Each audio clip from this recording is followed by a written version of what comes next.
Hello everybody, in today's session we're going to be going through part 3 of the order block section of the course, and in today's video we're going to be going over how to enter solely from order blocks and where do you enter your where do you set your stop loss and take profit for the order blocks, the entries.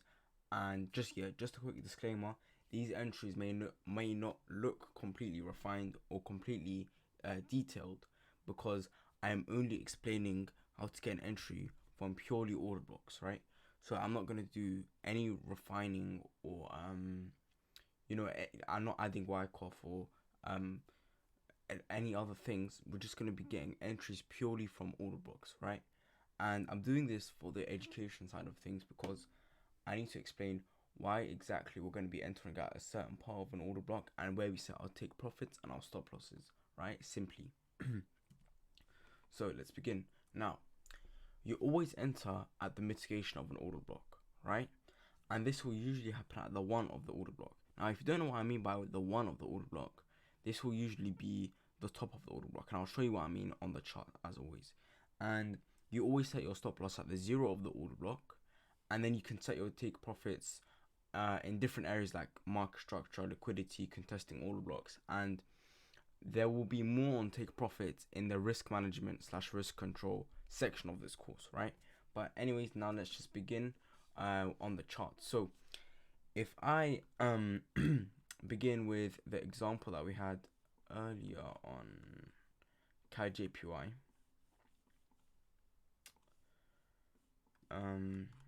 right? So over here, now if I just begin, right?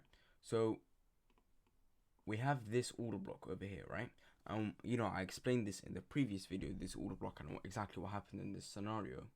Now, in every single order block, right, you draw it using a box, as I previously showed. And this order block can be described in levels. So, and I'm going to explain what this means, right? So, essentially, the 0.5 is just halfway between the order block, right? So all the 50% you might hear it be called, this is just halfway through the order block.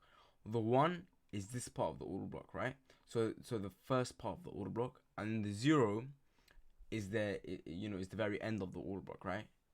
And that is where if price goes above this area, the order block is now violated.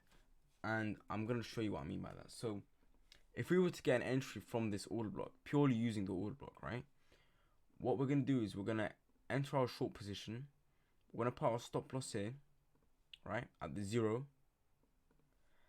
And, we can set our targets here at a contesting order block, right? And what I mean by a contesting order block is we are looking to enter from a sell order block. So a contesting order block would be the opposite. So it would be a buy order block. So you can have, a take profit here, and you could possibly have a take profit here, right? So at that point it's up to you, right? So you might want to take partials at this point, or you could just take everything off the table here. But this is, your generic entry using only order blocks, right? And if I just play price now, and then of course eventually it will hit take profit. There we go. So it does eventually take profit. Now, the main thing you guys need to understand is the way we've entered. We have entered from the 1 of the order block. Why? Because this is where the order block is being mitigated, right? And you could have set your take profit here to begin with at this order block, or you could have set it down here, and that would have eventually been here, right? And our stop loss was placed at the 0, right? Not at the 0.5, at the 0. Right, and that was very important, because if we held up until this point, if we had put it at the 0.5, we would have been stopped out, right? So it's very important to always keep your stop loss at the 0, right? That should be one of your rules. Always keep your stop loss at the 0. And yep, so that's that for the sell on CAD-JPY, and now we're going to get into the next one. Okay, so now we are here with another buy example, right? So we're here with our buy example. This is our order block, and it's just the same thing again, right? We're going to enter this time from the 1 of the order block, which will be this area over here. So if I just mark it out the same way, right? So our stop loss will be at the 0. Our entry will be at the 1.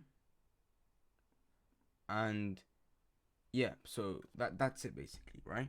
We're entering from the 1 because that's where we expect the order block to be mitigated at. We're putting our stop loss at the 0 because if the stop loss, if price goes beyond this point, the order block is no longer valid, right? And yeah, so that's exactly what you want to do with your entry, purely from order blocks, right? And then if we just let this run,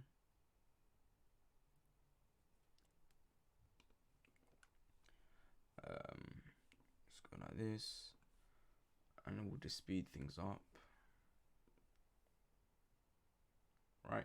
Price eventually hits our take profit, right? So those are the basic entries in terms of your order blocks, right? And I'll quickly just explain that using a little diagram, just in case any of you are not completely sure. So let's say this is our buy order block. Actually, let me do that again. So let's say that is our buy order block, right? And we'll mark it up using our box. So what are we gonna do, right? We're gonna get this, and we're gonna enter from the 1, stop loss at the 0, and then we're gonna target wherever we need to target, right? Market structure, liquidity, a contesting order block, so on and so forth. The important thing with this is not where to set your take profit. It's about where to enter and where to set your stop loss, right? We are entering at the 1, and guys saying our stop loss at the 0. And and that's it for this video, guys. Hope you guys found it educational, and I'll see you in the next one.